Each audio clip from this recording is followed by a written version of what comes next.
Cinema শুরু হয় একটি ছোট্ট ছেলেকে দিয়ে যার নাম ডিকি। সে তার ড্রিম প্রাইভেট স্কুলে যাচ্ছে। তার জুতো কাদায় ভরা এবং তার মুখও কিছুটা নোংরা দেখায়। এখন একজন মেল টিচার মিস্টার কাও তার এই অবস্থা দেখে রাস্তা আটকান, কিন্তু তখনই সেখানে একজন সুন্দরী টিচার মিস ইয়েন আসেন এবং তিনি তাকে সামলে নেন আর খুব ভালোবাসা দিয়ে কথা বলেন। তখন ডিকি তাকে জানায় যে তাকে গাইড করার মতো কেউ নেই যখন থেকে তার মা কিনা মারা গিয়েছেন আর তার বাবা কনস্ট্রাকশন সাইটে কাজ করেন। তো মিস ইয়েন ধীরে ধীরে হাঁটু গেড়ে বসেন এবং তার মুখ ভালোভাবে পরিষ্কার করে দেন। এরপরে তাকে ক্লাসে পাঠিয়ে দেন। এবার কিছুক্ষণ পর ক্লাস শুরু হয়ে যায় এবং সব স্টুডেন্টকে তাদের জীবনের লক্ষ্য সম্পর্কে জিজ্ঞাসা করা হয়। তো সব স্টুডেন্ট গর্বের সাথে তাদের জীবনের লক্ষ্য জানায়, যেমন কেউ আর্টিস্ট হতে চায়, কেউ ব্যবসায়ী হতে চায়। আর যখন ডিকির পালা আসে তখন সে বলার চেষ্টা তো করে, কিন্তু পুরো ক্লাস তার উপর হাসতে শুরু করে এবং টিচার তাকে হতাশ হয়ে দেখেন। কিন্তু ডিকি এটাও এক্সপ্লেন করে যে গরিব হওয়ার কারণে তাদের কাছে সম্মান এবং মর্যাদা অনেক বড় বিষয়, আর জীবনে যারা সঠিক এবং সৎ পথে থাকে তারাই জীবনে আসলে বড় কিছু করতে পারে। আর আমি ঠিক তেমনটাই হওয়ার চেষ্টা করছি।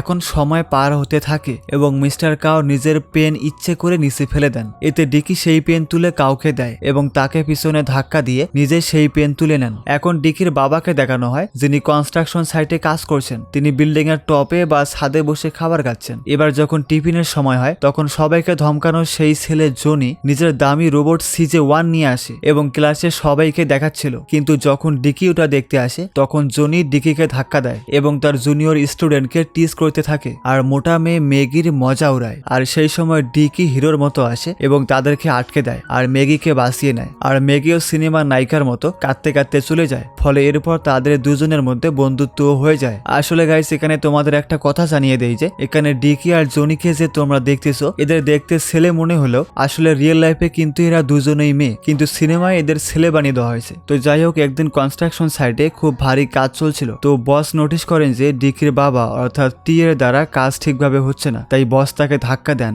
এবং চলে যেতে বলেন, কিন্তু সে জবটা করতে চায় কারণ তাকে তার ছেলের জন্য একটি নতুন ফ্যান নিতে হবে। পরে রাতে বাসায় ফেরার সময় সে একটি ইলেকট্রিক ফ্যান তার ছেলেকে গিফট করে। ফলে ডিকি তো অনেক খুশি হয়, কিন্তু ভাগ্য তার সাথ দেয় না এবং ইলেকট্রিক ফ্যানটি ডিফেক্টিভ হয়ে যায়। তো টি ডিকিকে তার স্বপ্ন অনুসরণ করতে বলে, সাথে তাকে জীবনে বড় হতে বলে। আসলে তারা একটি দারিদ্র ভরা জীবন কাটাচ্ছে এবং টি তার মুখে হাসি ফোটানোর চেষ্টা করছে। কিন্তু এবার তারা দুজনে খেলার ছলে সেই আরশোলাগুলোকে ধরে এবং মারে, যেগুলো তাদের ছোট্ট ঘরে থাকে। আর আরশোলা মারা তাদের একটি শখে পরিণত হয়েছে এবং এভাবেই তাদের সম্পর্ক আরো মজবুত হয়ে যায়। এরপরে একদিন ডিকি আর টি টেলিভিশন দেখছিল, তাও আবার বাইরে বসে মলের সামনে, এবং তখনই নিউজে একটি অজানা উড়ন্ত জিনিসের কথা বলা হচ্ছিল। আর তখন ডিকি তাকে নিজের ইচ্ছার কথা জানায়, যা হলো CJ-1 খেলনাটি, মানে সেদিন জনি যেই খেলনা দিয়ে খেলছিল সেটা। ফলে তার বাবা তাকে বলেন যে এইসব দামি জিনিস আমাদের সাধ্যের বাইরে, কিন্তু ডিকি এটা কোনোভাবেই মানতে চায় না আর সে তার বাবাকে জোর করে এটা নেওয়ার জন্য।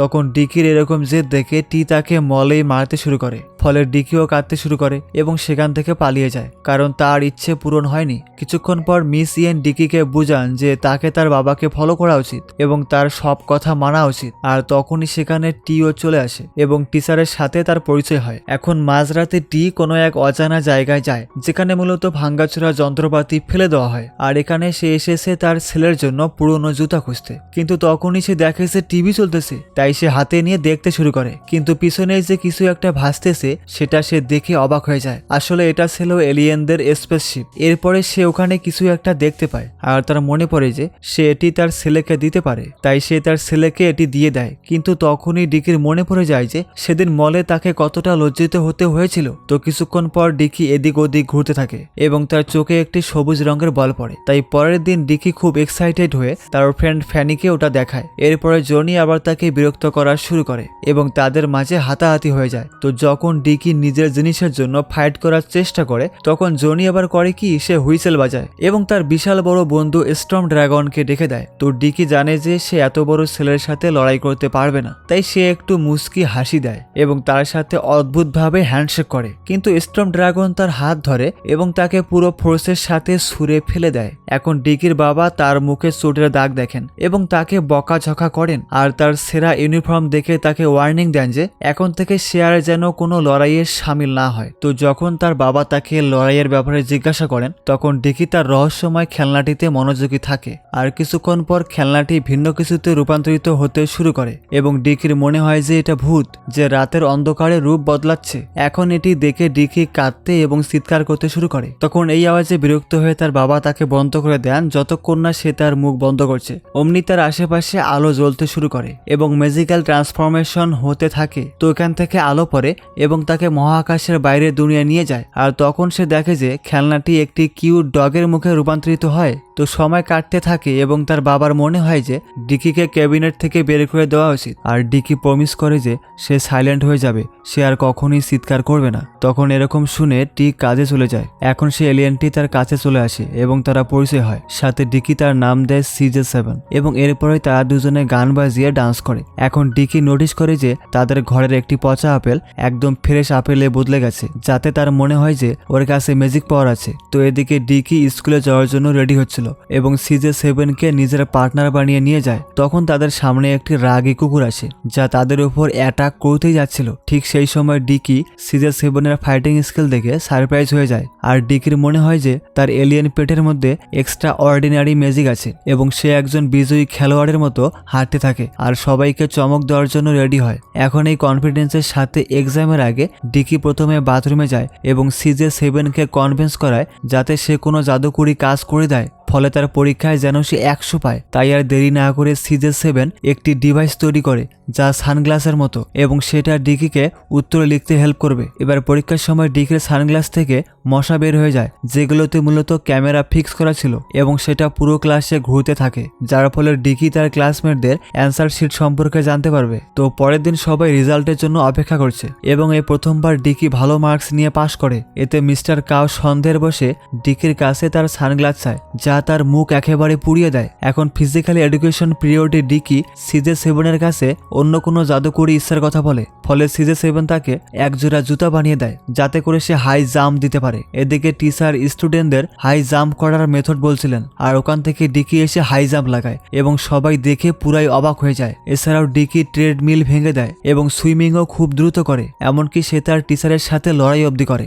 যেখানে সবাই তাকে ধরার চেষ্টা করছিল। কিন্তু সে নিজের পাওয়ার দিয়ে, সাথে ডিকি নিজের পাওয়ার দিয়ে আকাশে উড়ছিল, যা সে CJ7-এর কাছ থেকে পেয়েছিল। তো গাইস, কিছুক্ষণ পর জানা যায় যে এই সবকিছু তবেই একটি স্বপ্ন ছিল। কিন্তু তখনই ডিকি গভীর ঘুম থেকে নিজের চোখ খোলে আর জলদি ডিকি CJ7-কে দেখে এবং ভাবে যে হয়তো তার স্বপ্ন এবার সত্যি হবে। তাই কোনো দ্বিধা ছাড়াই সে এক্সাইটেড হয়ে যায় এবং স্কুলে যাওয়ার জন্য বেরিয়ে পড়ে। আর স্বপ্নের মতোই তার আর CJ7-এর সামনে একটি রাগী কুকুর আসে। কিন্তু এখানে স্বপ্নের একদম উল্টোটা হয়, মানে CJ7 এখানে কোনো সুপার ন্যাচারাল পাওয়ার বের করতে পারে না এবং কুকুরটিকে ডিফেন্ডও করতে পারে না, ফলে তাদের দুজনের শরীরে অনেক চোট এবং দাগ পড়ে যায়। এরপরে এক্সামের জন্য ডিকি তার কাছে উইশ করে যে সে কোনো অলৌকিক শক্তি যেন তাকে দেয়, কিন্তু CJ1 এখানেও হেরে যায় এবং তাকে কিছু দিতে পারে না, তাকে কোনো উত্তর দেওয়ার ডিভাইস দেয় না, যার ফলে তার টেস্ট পরীক্ষাও খারাপ হয়ে যায় এবং এই কারণে বেচারা ফেলও করে। তাই সে এই কারণে CJ7-কে শাস্তি দেয়। আর পিটি ক্লাসের আগে ডিকি তার কাছে ওই জুতা চায় যেমনটা সে স্বপ্নে দেখেছিল, কিন্তু সেখানে আবারও কিছু হয় না এবং CJ7 তার উপর অনেক পটি করে দেয়, যার কারণে ডিকিকে পুরো ক্লাসের সামনে লজ্জিত হতে হয়। এবং যখন বাড়ি আসার সময় হয় তো ডিকি ডিসাইড করে নেয় যে সে এলিয়েন ডগ CJ7-কে ময়লার ডাস্টবিনে ফেলে দেবে। তো ডাস্টবিন থেকে একটু দূরে গিয়ে ডিকির হঠাৎ রিয়েলাইজ হয় যে CJ7 তাকে তো কোনো প্রমিস করেনি, যা হয়েছে তা তারই ভুল, সে শুধু ওর কাছে আশা রেখেছিল।